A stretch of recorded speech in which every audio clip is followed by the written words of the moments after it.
काय मस्त चटकदार अशी कैरी चटणी बघून सुटले का तोंडाला पाणी। चला तर मग बघूया त्याची रेसिपी। यासाठी आपल्याला लागणार आहे कांदा, कच्ची कैरी, लाल तिखट, जिरे, शेंगदाणे। बस, साहित्य काही जास्त नाही बरं का। कैरीची साल काढून घ्यायची आणि कैरी घ्यायची कापून। पोई जर असली तर पोईही काढून घ्यायची बरं का। चटणी जर खलबत्त्यात वाटणार असाल तर तुकडे जरा बारीक करायचे आणि मिक्सरला जर वाटणार असाल तर थोडे मोठे ठेवले तरी चालेल। मी खलबत्त्यातच वाटणार आहे। खलबत्त्यात वाटल्यामुळं अगदी फाईन पेस्ट चटणीची होत नाही आणि जाडसर पीसेस कांद्याचे आणि कैरीचे मस्तच लागतात। पण घाईच्या वेळेला तुम्ही मिक्सरला जाडसर वाटली तरी चालेल।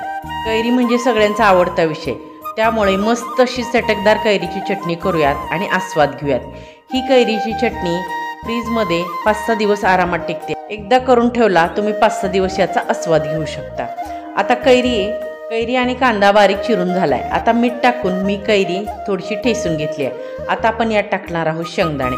आपण ही शेंगदाणे कच्चेच वापरले आहे, भाजलेले शेंगदाणे या चटणीत वापरले जात नाहीत। ही मस्त अशी पारंपरिक चटणी आहे। आता यात आपण टाकणार आहोत लाल तिखट, म्हणजेच लाल तिखट फक्त बुक्का आहे, यात मसाला वगैरे काही नाही, आणि जिरे। आता हे सगळे छानपैकी आपण मिक्स करून बारीक वाटून घेणार आहोत। हे मस्तपैकी वाटून झाले की आपण यात घालणार आहोत कांदा मात्र आपल्याला शेवटीलाच घालायचा आहे।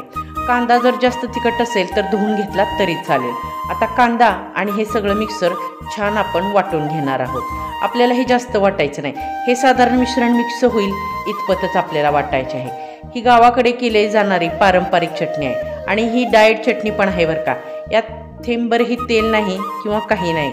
अशी ही पौष्टिक आणि व्हिटॅमिन सी ने रिच असणारी ही चटणी करून बघा, याचा आस्वाद घ्या। ही चटणी खायला अशी छान लागते। वरनं तेल टाका, दही टाका किंवा नुसतीच खा। कैरीच्या सीझनमध्ये अशी मस्त चटकदार चटणी करून बघा, याचा आस्वाद घ्या। व्हिडिओ आवडला तर लाईक करा, कमेंट करा आणि लक्षात आहे ना, सुगरण मी तुम्हाला करणारच।